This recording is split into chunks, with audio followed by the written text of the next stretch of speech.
So in the original design of a handguard, one of the things that Marty wanted to do is allow the M4 to be more versatile. When more accessories were coming out, people were duct taping flashlights to their plastic handguards.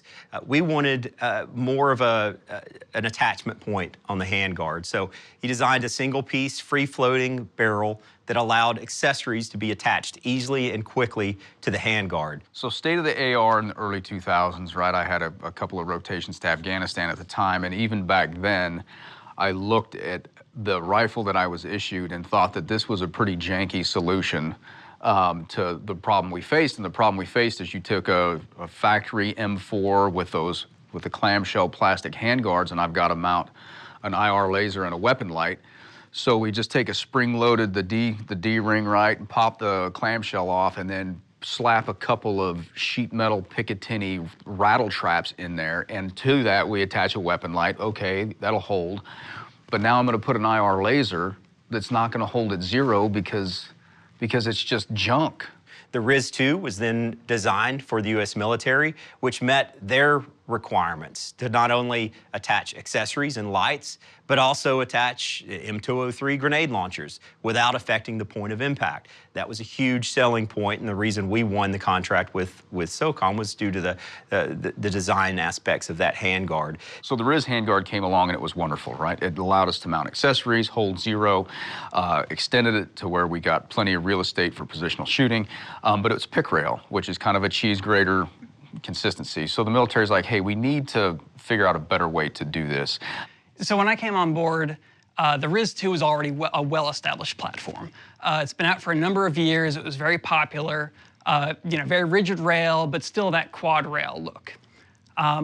What's become more popular since then is, slimmer one-piece rails, specifically M-LOK and KeyMod. The KeyMod kind of thing has had its time and went. Now we're trying to get down to a more slim profile in that rail system, and the new M-LOK mounting system is fantastic, and it accomplishes that, right? The RIS-3 rail has a continuous top pick section on the top of the rail that is integral to the rail itself, so you're not going to be able to remove that. But everywhere else on the rail, your 90s, your 45s, you have M-LOK sections, so you could feel free to put rail sections on, put your accessories on, any of those positions. It really gives you ultimate freedom to put whatever you want, wherever you want on the gun, but not be bogged down with having an actual quad rail. With that, the sling swivel sockets are now built in to the RIS-3 rail, which originally didn't exist when we built the RIS-2 rail. So having those new feature sets, along with the weight savings, we feel is going to be just the next generation of handguard for us. I personally think it's a great move forward. Especially with the RIS-3 rail, there's so many options. I mean, you're dealing with 20 to 30 different M-LOK slots on that rail.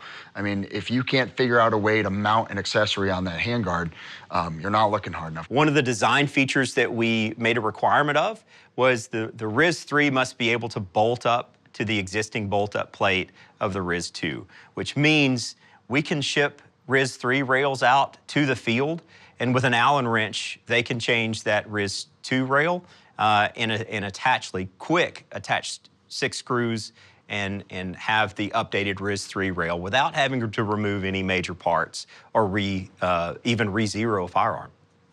Being able to take not just rail sections, but also M-LOK specific accessories, mount them on where you want them, but still have smooth, lightweight fore ends for gripping or just not getting hung up on everything.